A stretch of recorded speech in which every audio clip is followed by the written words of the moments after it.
Bienvenidos a la segunda dosis en este 12 de octubre. Precisamente por eso el 12 de octubre no está Rebeca Crespo y estoy yo en sustitución.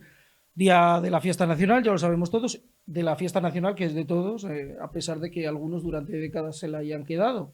Pero bueno, los que estamos en un lado o en otro deberíamos reivindicarla todos. Que alguien se quede con un símbolo siempre es negativo, se lo quede quien se lo quede. Más allá de esta reflexión, vamos a las reflexiones que de verdad importan, que son las de Alfonso Rojo. Vamos a ver qué nos tiene que contar. Cambiar de nombre a las cosas no modifica su naturaleza, pero en la política y en los medios de comunicación sirve para engañar al personal. No a todo, pero sí al sector de la parroquia que recurre de forma habitual a eso tan garbancero de lo han dicho en la televisión. En ese terreno, el del camuflaje, el disimulo, la mentira y la intoxicación, lo del gobierno Sánchez y su brunete pedrete mediática es digno de una película de Cantinflas. Como guionistas, a las órdenes del canapero Bolaños, cuentan en la Moncloa con una recua de bien pagados asesores dedicados día y noche a fabricar eufemismos y embustes lingüísticos. El diccionario sanchista es enorme, extensísimo, pero me voy a limitar a reseñar unas pocas entradas que por su desfachatez más risa dan. Más risa y más indignación. Por arte de birlibirloque, lo que es una desvergonzada e ilegal amnistía destinada a comprar los 7 votos de los golpistas de Junts se etiqueta en los medios del régimen como alivio penal. No juzgar a Puigdemont y hasta aplaudir que el separatista pueda retornar triunfante por la diagonal de Barcelona por la que huyó escondido en el maletero de un coche hace 6 años es aplicar la generosidad del Estado de Derecho. Peregrinar hasta Bruselas para implorar al fugado que apoye la investidura de Sánchez y fotografiarse claudicante con él es reconciliar a España con Cataluña. Pedir que se aplique la justicia, porque todos los españoles somos iguales ante la ley, según reza al menos el artículo 14 de la Constitución, equivale en el lenguaje social comunista a estimular el rencor y la venganza. Borrar los delitos perpetrados por los fanáticos del procés y asumir que los malos fueron policías y jueces es desjudicializar el conflicto catalán. Perdonar los 70.000 millones que debe Cataluña, porque sus manirrotos dirigentes independentistas se gastan el dinero público, el de todos, en propaganda, televisión, embajadas de chiste y campañas contra España, es hacer justicia histórica. Acudir a una manifestación y protestar legítimamente contra la amnistía es para esta banda calentar la calle y apostar por el enfrentamiento. Pitar y abuchear a Pedro Sánchez en el desfile del 12 de octubre por pactar con proetarras y golpistas es para los escribas de Moncloa convertir la fiesta nacional en el día del insulto. Indultar a los gerifaltes socialistas que se lo llevaron crudo a manos llenas en los seres andaluces es mejorar la convivencia y ejercer la generosidad. Abrazar al etarra Otegi y alquilar como socios a los herederos de los asesinos terroristas es normalizar el diálogo político. Podría citar a esos cientos de miles de parados que contabilizan como fijos discontinuos o disertar sobre el uso del término ultraderecha. Pero no creo que sea necesario. Solo quiero subrayar que es muy importante que tengan presente que el mal triunfa cuando la gente buena se queda callada. ¿Quieres perder esos pocos kilos de más? ¿Quieres resultados inmediatos y satisfactorios? ¿Volver a ponerte ese vestido o esos pantalones que tanto te gustan? Pues no lo pienses más. Con Naturhaus ya es posible. Pierde peso en tan solo 2 días, utilizando el Pack Express. un producto exclusivo de Naturhaus que contiene todos los ingredientes y comidas necesarias para perder peso en 48 horas. Todo lo que tienes que hacer es acudir a tu centro Naturhaus más cercano, te pesaremos, te tomaremos las medidas antropométricas completamente gratis. Llévate el Pack Express. Vuelve al acabarlo y veremos juntos sus resultados. Te vas a sorprender. Sin cambiar tu ritmo, el Pack Express se adapta a ti. No tendrás que saltarte comidas ni pasar hambre. Pierde peso con el Pack Express. No lo pienses más. Acude a tu centro Naturhaus más cercano y no te arrepentirás.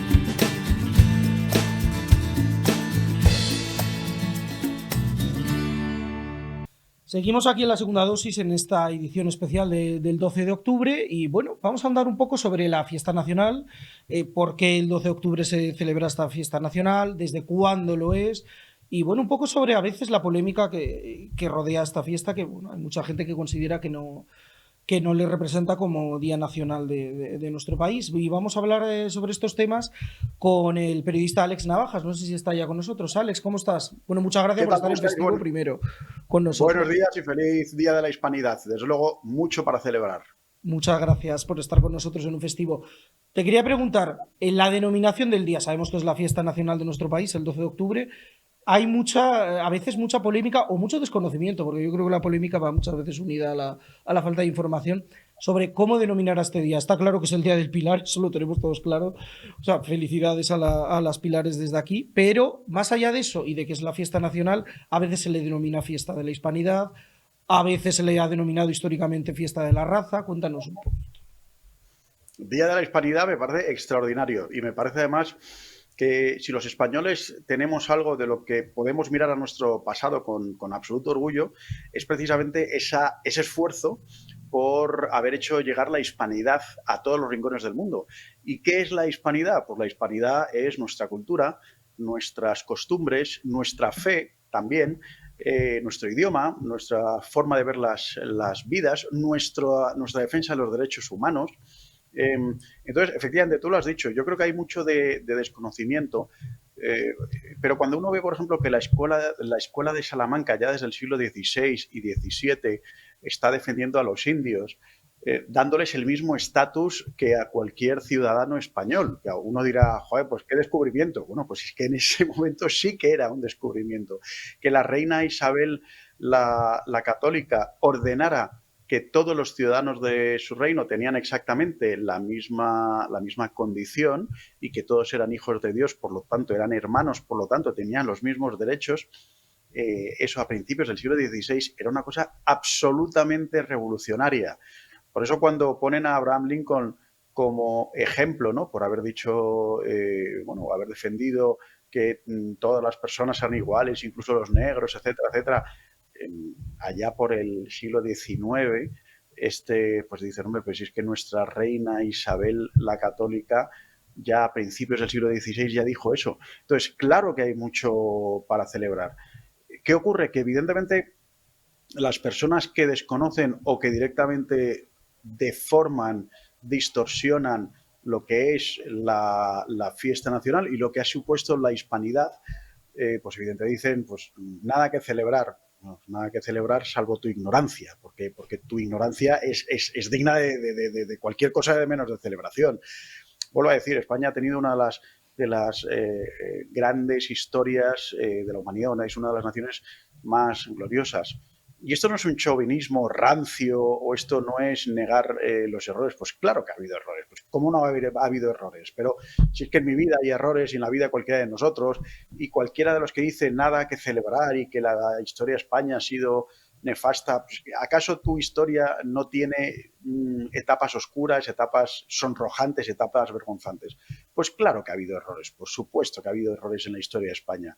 Pero de ahí a decir que no hay nada que celebrar es de una ignorancia o de una maldad o de ambas cosas tremenda. España tiene mucho que celebrar con sus hermanos de Hispanoamérica, que siempre se les consideró españoles, no eran colonias, no eran ciudadanos de segunda, era parte de España, era la nueva España, tenían la categoría de virreinatos, no eran colonias como en el caso de los británicos.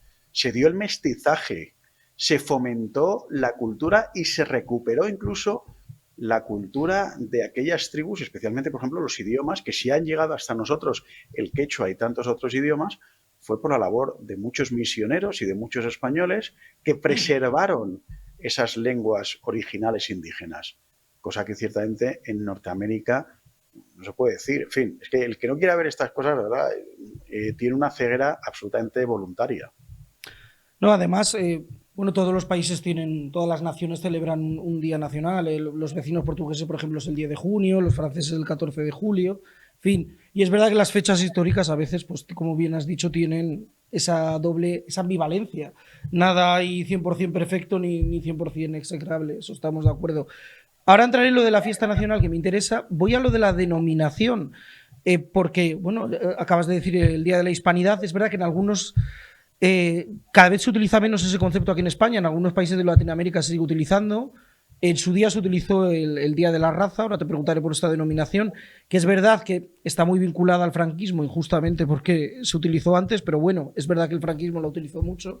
En algunos países de Latinoamérica se sigue utilizando el Día de la Raza para el 12 de octubre y algunos, como por ejemplo Estados Unidos, tienen un nombre que a mí me hace mucha gracia, que es Columbus Day, el Día de Colón, que es un poco ni para ti ni para mí, un poco para quedar bien. ¿Qué prefieres tú, el Día de la Raza o el Día de la Hispanidad? Porque es verdad que el Día de la Hispanidad da la sensación que es como más integrador, por utilizar un concepto de hoy en día. A ver, raza es una palabra hoy en día maldita, ¿no? O sea, raza lo utilizamos para perros y poco más, ¿no? O sea, solamente nos atrevemos a Y además preguntarle. para separar unas de otras, al fin y al cabo. Claro, o sea, raza solamente casi nos atrevemos a preguntarle al dueño de un perro y de qué raza es, ¿no? Claro. Pero no se le preguntaría a una persona de qué raza eres, ¿no? Porque para bien o para mal es una palabra de algún modo maldita. A mí no me escandaliza. A mí no me escandaliza utilizar la palabra raza, porque lo que estaba diciendo era raza también es todo aquello que nos une. O sea, raza implica la cultura, no solamente los rasgos faciales, los rasgos físicos, sino lo que es la cultura. Entonces, lo que yo creo que sí que es muy importante es resaltar que España y los países hispanos tienen esa misma raza, esa misma cultura. Eso es lo que quiere decir esa palabra del Día de la Raza, ¿no? Y no es algo excluyente, siempre lo que pasa es que, evidente, pues claro que uno está orgulloso de sus cosas, pues cómo no va a estar orgulloso de sus cosas, de su historia, de su cultura, de su folclore, de su lengua, de su literatura, de su pintura, pues claro que está orgulloso. Y fíjate, me parece que los españoles deberíamos repasar qué ha pasado para que nos hayamos de algún modo alejado de nuestros hermanos hispanos y hayamos permitido que la leyenda negra, que es ese veneno terrorífico que tanto, sobre todo holandeses, británicos, franceses, alemanes La también, propaganda protestante. la propaganda protestante han ido diluyendo con una gran eficacia, eso es indudable, porque además como ellos fueron los primeros en tener la imprenta y aparte tenían un odio absolutamente Y por furibundo intereses contra políticos y económicos, hay que decirlo. y por supuesto, que es un odio que en el fondo hoy en día mantienen en muchos aspectos, ¿no? Entonces, todo ese odio que han tenido con la leyenda negra, lo triste es que haya tanto españoles que sean tan absolutamente ignorantes y que se lo hayan creído. Yo creo que más que se lo han creído es que les va bien para sus intereses, ¿no? O sea, evidentemente los separatistas pues les va muy bien, ¿no? Con todo aquello de reis a celebrar y tal, nada que Sí, celebrar. bueno, claro, pero desde el punto de vista separatista tiene lógica porque si no se sienten partes de la nación española no van a querer celebrar el día, eso es evidente. Evidentemente. Y yo creo que nosotros, al contrario, lo que tenemos que hacer es reivindicar lo nuestro, no contra nadie, sino sencillamente con el orgullo del que tiene algo bueno, como el que tiene, pues no sé, un sano orgullo de su familia, de sus padres. Y entonces, ¿qué pasa? ¿Que tu padre es santo y no? Pues no, mi padre pues también comete sus errores, y mi madre y mi abuela, pero en fin, tener un sano orgullo de familia, ¿no? Y fíjate, yo creo que habría que empezar incluso recuperando una palabra que es Hispanoamérica. Ya sabemos que Latinoamérica es un galicismo. Pero yo creo que se sigue utilizando, ¿no, Alex? En el día a día. Hispanoamérica sí, pero cada vez menos, ¿no? Hispanoamérica e Iberoamérica, ¿no? Hispanoamérica sería, digamos, la parte hispana, Iberoamérica, claro, pues incluyendo también a Brasil. Los franceses, creo que fue en el siglo XIX o siglo XVIII, precisamente XIX, porque creo que fue con Napoleón, empezaron a utilizar el término Latinoamérica precisamente para negar esa hispanidad, ¿no? Y dicen, no, es que así incluimos a la Guyana. Bueno, la Guyana dentro de Sudamérica, en fin, es un país muy respetable, pero es algo absolutamente minoritario, ¿no? Entonces, yo nunca digo la palabra Latinoamérica como tal, que en Hispanoamérica es la que más se usa, ¿no? Incluso el término abreviado LATAM. Pero yo siempre hablo de Hispanoamérica y hablo de Iberoamérica porque creo que tenemos que reivindicar lo nuestro con ese orgullo sano, que insisto, no es excluyente, no nos ciega o no nos cierra los ojos a otras realidades, a otras naciones. Pues claro que ha habido otras naciones con unas historias extraordinarias, pero claro que estamos orgullosos de lo nuestro y tenemos que recuperar ese sano orgullo. Y los que estén amargados en un día como hoy, pues en fin, pues que les sea leve, ¿qué les vamos a decir? No, además, ahora quería abrir un poco el melón de las fiestas nacionales. Todas las naciones tienen su día, es evidente. Días que, insisto, que si nos ponemos a verlo de manera desapasionada, bueno, yo creo que todas las naciones, supongo que estarás de acuerdo conmigo, tienen sus mitos fundacionales y los mitos fundacionales siempre tienen esa parte de mito con la que, en fin, es muy fácil ponerlos en cuestión o en solfa. Por coger los países vecinos, el 14 de julio en Francia, bueno, es la gran fiesta nacional. Si vamos al día, a la fecha y al momento histórico, pues bueno, tuvo momentos muy, muy complicados y mucho derramamiento de sangre. La Revolución Francesa se instauró sobre eso, más allá de que instalara una serie de valores de los que los franceses están ahora orgullosos y en su derecho están, solo faltaba.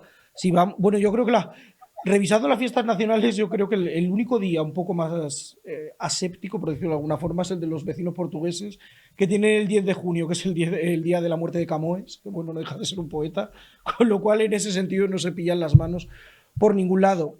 Centrándose en España, es la fiesta nacional el 12 de octubre desde 1918, y hay voces que dicen que igual la fecha que teníamos que haber escogido como fiesta nacional era el 2 de mayo, por ese descubrimiento de sentimiento de nación en un sentido moderno, el levantamiento contra los franceses en pleno siglo XIX.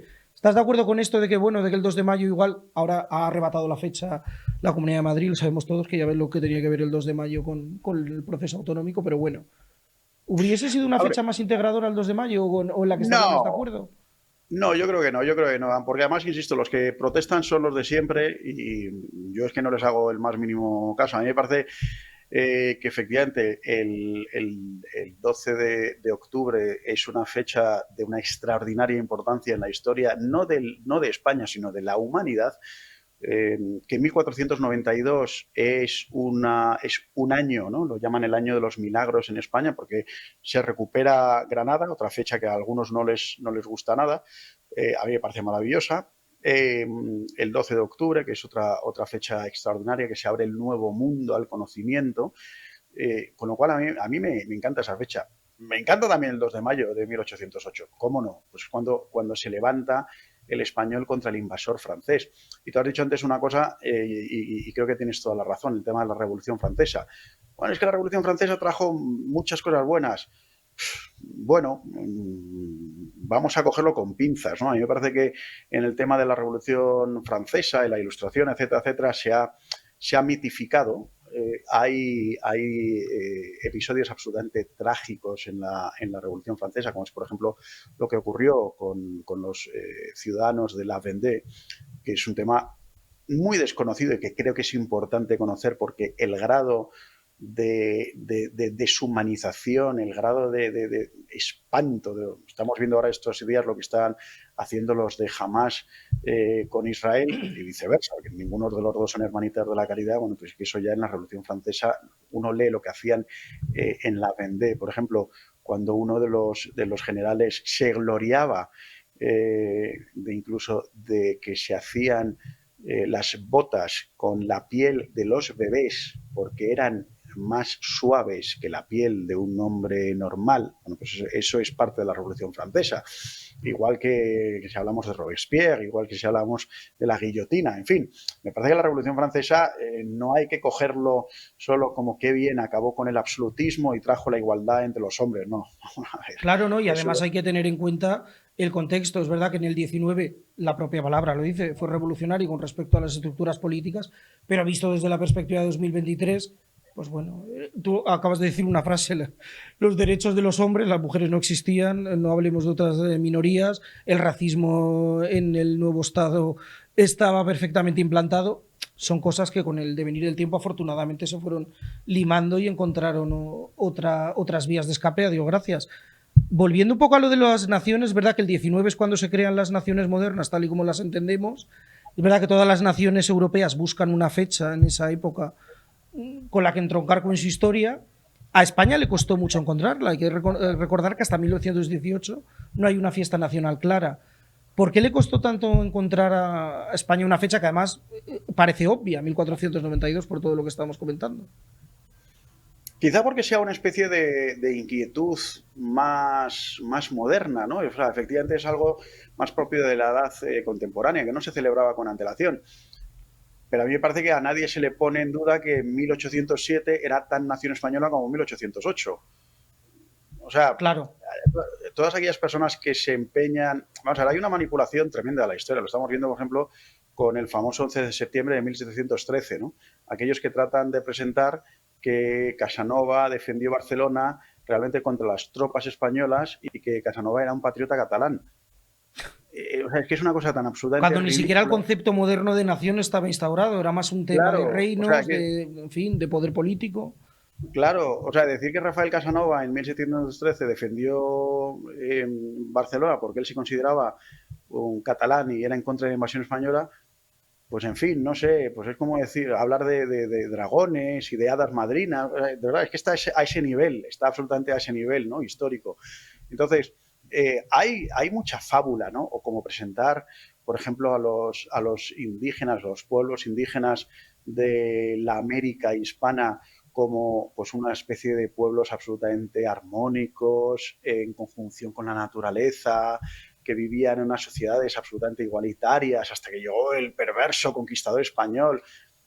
En fin, lo puedes decir, pero de nuevo, lo puedes decir, pues igual que puedes hablar de dragones con alas y de ninfas y de hadas madrinas, y bien, o sea, puedes hablarlo, ¿no? Pero defender que en América pues había eso es absolutamente faltar a Y además es que la las realidad realidades siempre son mucho más complejas. De hecho, a mucho partir del más. 19, que es cuando se independizan las repúblicas americanas, en esos nuevos países la situación a veces de la población indígena ha sido muy complicada. Ya no había ningún atisbo de gobierno español. Y Y, en evidentemente, fin, además porque especialmente no olvidemos que fue la masonería, la mano negra que es la que impulsa todos los procesos revolucionarios e independentistas en América, y ciertamente no para mejor de las tribus indígenas, sino para mucho peor. Entonces, eso está ahí, ¿no? Y luego incluso, no olvidemos, por ejemplo, en toda Sudamérica eran 3 virreinatos. Hoy en día son veintitantos o 30 países, ¿no? O sea, es decir, había una unidad que hoy en día no la hay. Y y unas hay una guerras que se desataron después por, pues unas por guerras que se reivindicar sus propios desataron. territorios. Y hay incluso, recomiendo mucho la lectura, por supuesto, de Marcelo Gullo, donde él explica perfectamente cómo hay un plan del comunismo en los años 30 del siglo pasado de fragmentar aún más Sudamérica. ¿Por qué? Porque al final, ¿cuál era el interés? El interés era de los británicos y después, posteriormente, de los estadounidenses, de poder establecer negocios y relaciones comerciales con Hispanoamérica. ¿Por qué? Pues hombre, porque era evidentemente una masa de población muy grande, que hasta ese momento los negocios y los tratados era con España. Recordemos que por eso, después de la guerra de la sucesión en España, una de las condiciones que impone Gran Bretaña es que puedan comerciar con los distintos de las Indias, porque hasta ese momento era solamente de España. O sea, era un tema meramente económico. Claro. Sí, A el principios Tratado del de siglo Utrecht XIX, estableció que efectivamente que se pudieran abrir efectivamente, esos y canales entonces, comerciales. a principios del siglo XIX, ¿por qué se apoyan todos esos procesos independentistas? Porque evidentemente a Gran Bretaña y a Estados Unidos les interesaba establecer relaciones comerciales, ¿no? Lo vemos incluso en el caso de Cuba en 1898, cuando son, entre comillas, liberados por los yaquis. Lo primero que hacen es someter al pueblo cubano a su régimen. Entonces, se produce una especie de independencia de los Estados Unidos, donde se mantiene una condición, y es que Estados Unidos tiene la capacidad de intervenir en Cuba siempre que lo estime oportuno. Bueno, pues evidentemente Cuba salió del dominio español, donde era tratada como una provincia más, para ponerse bajo el yugo yanqui. Y lamentablemente, desde 1898 hasta el momento, pues la historia de Cuba, por unos y por otros, pues es una de las historias más tristes de todo el siglo XX que ha ocurrido en el mundo, ¿no? Que de hecho de todos los países de Hispanoamérica, tal vez por ser el último en desgajarse de España, es donde más se nota todavía la influencia española. Incluso los propios cubanos te lo dicen, claro. Es que históricamente Sí, hablamos de un siglo, poco más de un siglo de y territorio como fíjate que, nación cubana, vamos. claro, La Habana, a finales del siglo XIX, era una ciudad de una riqueza, de una belleza que o sea, todas las personas que iban a La Habana incluso lo decían. Y los restos que quedan en La Habana de la época colonial, de esos años dorados, los restos que quedan, que están absolutamente hundiéndose, porque por supuesto no se invierte nada de dinero, dan fe de eso. Pero La Habana era la joya del Caribe. En el siglo XVII y XVIII, ciudades como Lima, como Quito, como Buenos Aires, eran absolutamente punteras tanto en instalaciones hospitalarias o en temas urbanísticos, en higiene, en servicios universitarios y educativos.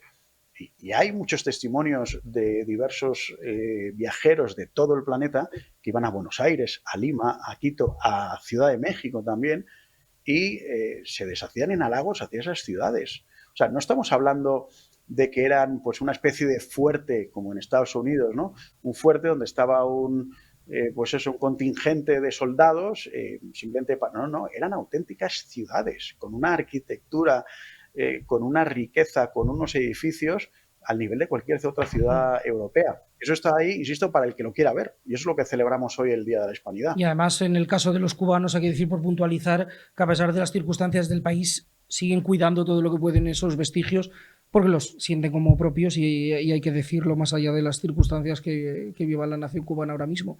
Por cierto, ahora que decías lo de las ciudades, hay que recordar aquella famosa habanera que dice cómo era aquello de La Habana es Cádiz con menos salero, o Cádiz es La Habana con menos salero, algo así, estableciendo esa comparación entre las dos ciudades. Totalmente, totalmente. Entonces, eso es lo que ha sido Cuba y eso es lo que ha sido la hispanidad. Si uno va a Filipinas, por ejemplo, muchas veces también es la gran olvidada, que pues también fue saqueada por los piratas británicos y después por Estados Unidos, que Estados Unidos hizo exactamente lo mismo que hizo en Cuba, es decir, se quedó con Filipinas, montó ahí su chiringuito, porque lo que le interesaban eran los temas económicos, terminó con el idioma español, porque además había severos castigos para aquellos que hablaran en español, logró erradicar prácticamente la huella española en aquel país, salvo en el tema de la fe. No olvidemos que es el único país de Asia donde la fe católica es mayoritaria entre la población. Es un caso absolutamente único en toda Asia, ¿no? Y eso fue porque llegaron ahí los misioneros españoles, ¿no?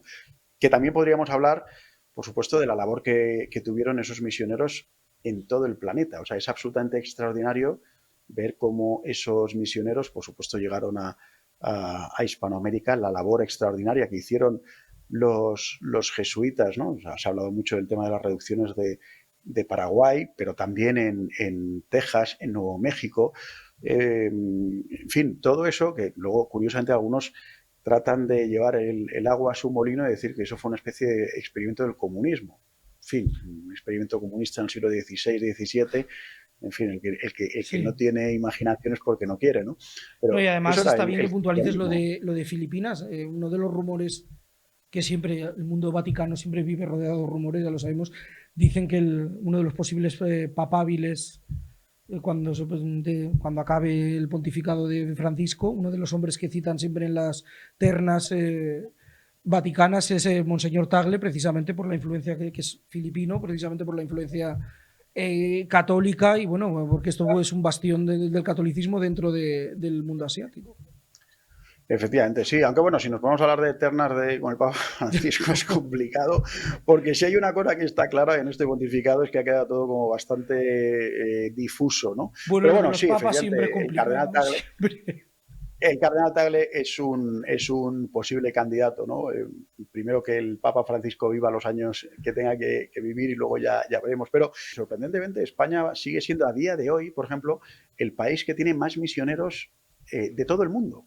Es decir, hay más compatriotas nuestros, sacerdotes y monjas, en todos los países del tercer mundo, es digamos, la primera potencia exportadora mundial. Es verdad que cada vez menos, y es un número que baja rápidamente porque esos misioneros ya tienen una edad y hay muy pocas vocaciones en España, pero a día de hoy todavía España sigue siendo el número 1 en el envío de misioneros y están trabajando en situaciones absolutamente heroicas en países del tercer mundo, de Hispanoamérica, de África, de Asia, en los sitios más absolutamente recónditos, llevando dispensarios, hospitales, escuelas, universidades, de todo, y viviendo a miles de kilómetros. Bueno, pues eso también es la hispanidad, eso es también lo que celebramos hoy, ¿no? Y lo que hablábamos de Filipinas, ¿no? Pues sigue siendo ese país católico por la influencia que tuvo de España, ¿no? Pues Alex, muchísimas gracias por ayudarnos un poco a contextualizar qué es el 12 de octubre, más allá de los desfiles militares, de la fiesta nacional, de que vemos a los reyes, al presidente, en fin, por poner las cosas de donde vienen, porque a veces me atrevería a decir que hay gente que ni siquiera sabe, porque el 12 de octubre, más allá de la Virgen del Pilar, que está muy bien, celebramos la fiesta nacional. Muchas gracias por estar con nosotros en un festivo. Pues gracias a vosotros y, por supuesto, a celebrar el Día de la Hispanidad, que es el día que nos une a todos, especialmente con nuestros hermanos americanos. Feliz Día de la Hispanidad. Igualmente. Pues hasta aquí esta edición especial del 12 de octubre, donde hemos intentado un poco explicar, más allá de polémicas, por qué se celebra la fiesta nacional el 12 de octubre, aunque hay quien piensa que podría haber sido en otra fecha, como el 2 de mayo, como decíamos en la conversación con Alex Navajas. Bueno, está bien siempre poner todo en su contexto y en recordatorio de por qué se celebra. Y yo, hablando de recordatorio, les recuerdo que mañana no es festivo, quien tenga puente que lo disfrute, pero estaremos aquí. Bueno, estará nuestra compañera, supongo, Rebeca. Y nada, hasta aquí este especial del 12 de octubre. Recuerden seguirnos y comentarnos, a ser posible, comentarios positivos. Los negativos también los leemos, pero ya que estamos en festivo, pónganos lo positivo, por favor.